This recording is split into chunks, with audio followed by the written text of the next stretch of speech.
சிவார்ப்பணம். வணக்கம் ஃப்ரெண்ட்ஸ். இன்னைக்கு நம்ம என்ன பார்க்க போறோம்னா ஐப்பசி பௌர்ணமியோட சிறப்புகளை பார்க்க போறோம். என்ன சிறப்பு அப்படின்னா, ஒவ்வொரு மாச பௌர்ணமிக்கும் ஒவ்வொரு சிறப்பு இருக்கிற மாதிரி நம்ம ஐப்பசி பௌர்ணமிக்கு அன்னாபிஷேகம் எல்லா சிவன் கோயில்லையும் இதுதான் சிறப்பு. இந்த நாளை நம்ம தவற விடக்கூடாது. ஐப்பசி பௌர்ணமி ஏன் முக்கியமா இருக்குது அப்படின்னா, ஒவ்வொரு பௌர்ணமியும் ஒவ்வொரு நட்சத்திரத்துல தான் தோன்றும். இந்த ஐப்பசி பௌர்ணமி பரணி நட்சத்திரத்துல மேச ராசியில தான் வருது. சுக்கிர நட்சத்திரமாவும் இருக்கிறதுனால சுக்கிர நட்சத்திரம் தான் பரணி நட்சத்திரம். அந்த பரணியில சந்திர பகவானும் சுக்கிரனின் ராசியா துலா ராசியில சூரிய பகவானு சஞ்சரிக்கிற நாள்ல தான் வெள்ளிக்கிழமையில வர்றதா ரொம்ப சிறப்பு. சிவபெருமானுக்கு அன்னத்தால் அபிஷேகம் பண்ணுவாங்க. அதோட சேர்த்தி காய்கறி பழம் அப்படின்னு எல்லா விதமாவும் கலந்து அலங்கரிச்சு சிவபெருமான பக்தர்களுக்கு ஆசி வழங்குவாரு. அண்ணா பரபிரம்மம். ஒரு அண்ணன் சிந்திச்சுனா கூட முன்னோர்கள் என்ன சொல்லுவாங்க, பெரியவங்க என்ன சொல்லுவாங்க, ஒரு சோறை இறைச்சினா அன்னத்தை இறைச்சினா உனக்கு உன் பிறவியில அடுத்த பிறவியில சோறு கிடைக்காது, சோறை சிந்தாத சாப்பிடு அப்படின்னு நமக்கு சொல்லி கொடுத்துருக்காங்க. சாம வேதத்துல அன்னத்தை பத்தி என்ன சொல்லி இருக்காங்க அப்படின்னா, அகமன்னம் அகமன்னம் அகமன்னதோ அப்படின்னு கூறியிருக்கு. ஒவ்வொரு மாசமும் நம்ம சிவபெருமானுக்கு நம்ம அபிஷேகம் பூஜை அலங்காரம் எல்லா சாமிக்கும் நடந்துகிட்டு இருக்கோம். அந்தந்த கோயில்ல எது சிறப்போ அந்த சாமிக்கு மூலவருக்கு சிறப்பா நடந்துகிட்டு இருக்கோம். அதுல சிவபெருமானுக்கு நடக்கிற அபிஷேகத்துல ஐப்பசி மாசத்துல நடக்கிற இந்த பௌர்ணமி நடக்கிற அன்னாபிஷேகம் தான் ரொம்ப சிறப்பு. நம்ம சிவபெருமானோட மூலவர் சிலைக்கு தான் அன்னாபிஷேகம் நடக்கும். அதோட ஆன்மீக கருத்தும் எப்படி இருக்கு, அறிவியல் கருத்தும் காரணம் என்ன அப்படின்னு சொல்லிட்டு நம்ம பார்க்கலாம். சந்திர பகவான் அவரோட சாபம் முழுவதும் நீங்கி முழு ஒளியோட பிரகாசிக்கிறது நம்ம பூமிக்கு அருகில நெருங்கி வர்றது இந்த ஐப்பசி பௌர்ணமியில தான். மற்ற நாள்ல இல்லாத இந்த ஐப்பசி பௌர்ணமி அன்னைக்கு தான் சிவனுக்கு அன்னாபிஷேகம் நடக்குது. என்ன காரணம்னா, சந்திரனுக்கு உரிய தானியம் அரிசி. அந்த அரிசியில சிவபெருமானுக்கு அன்னாபிஷேகம் நடக்குது. நம்ம சிவபெருமான லிங்க உருவத்துல தான் நம்ம எல்லா கோயிலையும் நம்ம பார்த்துட்டு இருக்கிறோம். ஐப்பசி பௌர்ணமிக்கு அன்னாபிஷேகம் நம்ம செஞ்சு வழிபடுறது உலகம் முழுவதுமே சுபிச்சத்தை மங்களத்தை உருவாக்கும் அப்படிங்கிறது சிவகாமம் சொல்லுது. ஏன்னா நம்ம சிவபெருமானு தான் பரம்பொருள். பஞ்சபூதத்துக்கும் அவருக்குள்ள அடக்கம். அவரோட பிரதிபிம்பம் தான் எல்லா ஜீவராசிகளும். ஆகாயத்துல இருக்கிற காற்றாட துணையாட தான் தீ எரியுது. நிலத்துல விளைஞ்ச நெல்லுல தான் அரிசி ஆகுது. அரிசிய நீர்ல கழுவி நம்ம தீயில வெந்துதான் நமக்கு அன்னம் ஆகுது. அதனாலதான் அன்னமும் பஞ்சபூதங்களில ஒன்னு சேர்க்கையா இருக்குது. நம்ம அன்னாபிஷேகம்னா என்ன பண்றோம், சிவபெருமானோட லிங்க ரூபத்தை ஃபுல்லா அன்னத்தால ஃபுல்லா சிவபெருமான மூடி அன்ன திருமேனியா நம்ம சிவபெருமான மகிழ்விக்கிறோம். பஞ்சபூதங்களும் நம்ம சிவபெருமானுக்குள்ள ஐக்கியம் அப்படிங்கறதுனாலதான் பஞ்சபூதங்கள் ஐக்கியமான அன்னத்தால நம்ம சிவபெருமானுக்கு அபிஷேகம் பண்றோம். அபிஷேக பிரியர்னா ஆறு, அலங்கார பிரியர்னா மகாவிஷ்ணு, அபிஷேக பிரியர்னா நம்ம சிவபெருமான. அந்த சிவபெருமானுக்கு அன்னாபிஷேகம் தான் அவ்வளவு சிறப்பு. கோள்கள் எல்லாம் நீள்வட்ட பாதையில தான் இயங்குவதா நம்ம வானிலையில அறிவியல் ஆராய்ச்சி சொல்லிட்டு இருக்குது.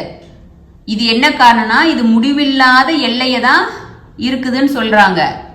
அதே போல நம்ம சிவபெருமானும் எல்லை இல்லாதவன் அப்படின்னு உணர்த்துறது தான் நம்ம சிவலிங்கத்தோட திருமேனியும் நீள்வட்டமா காட்சி தருது. நம்ம சிவபெருமான்னா ஆறு, பரம்பொருள். பரம்பொருளோட மையப்புள்ளிய அடிப்படையா கொண்டுதான் இந்த உலகமே இயங்கிக்கிட்டு இருக்குது அப்படின்னு உணர்த்துறதுக்காக தான் அந்த நீள்வட்டமா இருக்கிற நம்ம அரிசி எப்படி இருக்கு, நம்ம சிவபெருமானது மாதிரி அந்த நீள்வட்டமா இருக்கு. அதனாலதான் நம்ம அன்னத்தால அபிஷேகம் பண்றோம். சிவபெருமான மேல சாத்துற ஒவ்வொரு அன்னத்திலையும் ஒவ்வொரு பருக்கியிலையும் சிவாம்சம் இருக்குது, சிவனோட ரூபம் இருக்கிறதா ஐதீகம். அந்த அன்னம் ஒவ்வொரு அன்னமும் ஒவ்வொரு சிவனை குறிக்குது. அபிஷேகம் பண்ணி அன்ன ரூபத்துல இருக்கிற சிவபெருமான நம்ம தரிசனம் பண்ணுனா ஒரே சமயத்துல கோடி லிங்கத்தை தரிசனம் பண்ற பலனு நமக்கு கிடைக்கும். அன்னாபிஷேகம் எப்பவுமே எல்லா கோயிலையும் மாலை நேரத்துல நடைபெறும். ஆனா ஒவ்வொரு கோயில்ல பகல்லையும் அன்னாபிஷேகம் நடக்கும். நம்ம தில்லை நடராஜர கோயில ரத்தன சபாபதிக்கு தினமுமே அன்னாபிஷேகம் பண்ணிட்டு இருக்கிறாங்க. அன்னாபிஷேகம் பண்ணின அன்னத்தை வாங்கி நம்ம சாப்பிட்டோம்னா குழந்தை செல்வம் இல்லாதவங்களுக்கு குழந்தை கிடைக்கும். கல்வி, கலை, ஞானம் அதுல எல்லாத்துலயும் சிறந்து விளங்குவாங்க. உடம்புல எத்தனை நோய் இருந்தாலும் அந்த நோய் போகும். உடம்புல எதிர்ப்பு சக்தி கூடும் அப்படிங்கிறாங்க. ஆரோக்கியம் நமக்கு மேம்படும். நம்ம வாழ்க்கையில வசந்தம் வீசும், ரொம்ப சுபிட்சமா இருப்போம் அப்படிங்கிறது அறிவியல் பூர்வமாவும் இருக்கு. அன்னாபிஷேகத்தப்ப சிவபெருமான நம்ம தரிசனம் பண்ணோம்னா கோடி தடவை சிவபெருமான் தரிசனம் பண்ணனதுக்கு சமம் அப்படிங்கிறாங்க. அதனால நம்ம தரிசனம் பண்ற எல்லாத்துக்கும் வளமும் நலமும் அளிக்கும் அப்படிங்கறது ஆகமங்க சொல்லிட்டு இருக்கு. சிவபெருமான அன்னாபிஷேகத்தோட வழிபாடு பண்றதுனால நமக்கு அன்ன தோஷத்தை போக்கும். இந்த ஐப்பசி மாத வெள்ளிக்கிழமை வர பௌர்ணமி எவ்வளவு சிறப்பு நம்ம சொல்லி இருக்கிறோம். அதுல அம்பாள் வழிபாடு சிறப்பு, மகாலட்சுமி வழிபாடும் சிறப்பா இருக்கு. இந்த பௌர்ணமியில அம்பாளையும் சிவபெருமானையும் அன்னாபிஷேக கோலத்துல வழிபாடு பண்ணணும்னா நமக்கு அன்னதோஷத்தை போக்கும். இந்த பிறவியில அன்ன குறையே இல்லாத இருக்கும் அப்படிங்கிறாங்க. அதுவும் இந்த பௌர்ணமி அப்ப அன்னதானத்தை நீங்க செஞ்சீங்கன்னா அது இன்னும் ரொம்ப சிறப்பு. உங்களால முடியலன்னா இப்ப எல்லா சிவன் கோயில்லையும் அன்னாபிஷேகத்துக்காக அரிசி கொடுப்பாங்க. நீங்க முடிஞ்ச சிவன் கோயில்ல போய் அரிசி முதல்லயே கொடுத்துட்டீங்கன்னா அது அன்னாபிஷேகத்துக்கு யூஸ் பண்ணிக்குவாங்க. அன்னம் பரபரமோ உணவை இறைவனா பாவிக்கிறாங்க நம்ம இந்து தர்மத்துல. உடலை வளர்க்கறதும் இல்ல அன்னம், உள்ளத்தையும் சேர்த்து வளர்க்கறதா அன்னம். கல்லுல இருக்கிற தேரை முதல்ல நம்ம கர்ப்பப்பையில இருக்கிற அந்த உயிர் வரைக்கும் எல்லா உயிர்களுக்கும் உணவு கொடுக்கிற ஒரு ஈசன். நம்ம உலகத்தை படைச்சு அதுல இருக்கிற உயிரினங்களுக்கு எல்லாத்துக்கும் உணவு கொடுத்து காப்பாத்துற இறைவனுக்கு நன்றி கூறும் விதமாகவும் நம்ம ஐப்பசி பௌர்ணமி அன்னைக்கு அன்னாபிஷேகம் சிவபெருமானுக்கு செய்கிறதா ஐதீகமாகவும் இருக்கு. சிவனை வழிபடுறதும் சிறப்பு. கிரிவலம் திருவண்ணாமலை போய் வழிபடுறவங்களும் சிறப்பு. திருவண்ணாமலை நீங்க வெள்ளிக்கிழமை காலையிலிருந்து போலாம். அன்னைக்கு நைட்டு கிரிவலம் போறது சிறப்பு. ஐப்பசி பௌர்ணமியோட 4 டேட்டு டைமு நம்ம ஒரு ஷார்ட்ஸா போட்டிருக்கோம் ஃப்ரெண்ட்ஸ், நீங்க பார்த்துருப்பீங்க நம்புறேன். அதே போல உங்களால முடிஞ்ச அளவுக்கு சிவபெருமான் கோயில்ல ஒருபடி அரிசினாச்சும் அன்னதானம் பண்றதுக்கு அன்னாபிஷேகத்துக்கு யூஸ் பண்ணிட்டு வர மக்களுக்கு தான் கொடுக்க போறாங்க. அதனால நீங்க தனியா அன்னதானம் பண்ணலினாலும் சிவன் கோயில்ல போய் அரிசி கொடுத்துட்டீங்கனாலும் சரி, இல்ல மத்த எந்த கோயில் அன்னதானம் பண்றாங்களோ அந்த கோயில கொடுத்தீங்கன்னா சிறப்பு.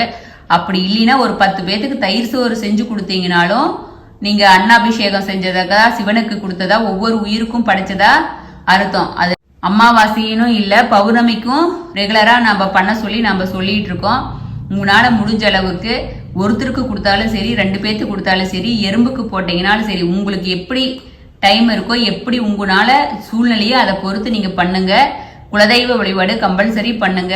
அம்பாள் வழிபாடு சிறப்பு. வெள்ளிக்கிழமை 10 to 12 ராகு காலமா இருக்கிறதுனால ஐப்பசி பௌர்ணமி, அதனால துர்கா தேவிக்கு எலுமிச்சை விளக்கு போட்டீங்கன்னா உங்களோட ராகு கேது தோஷங்கள் நீங்கும்.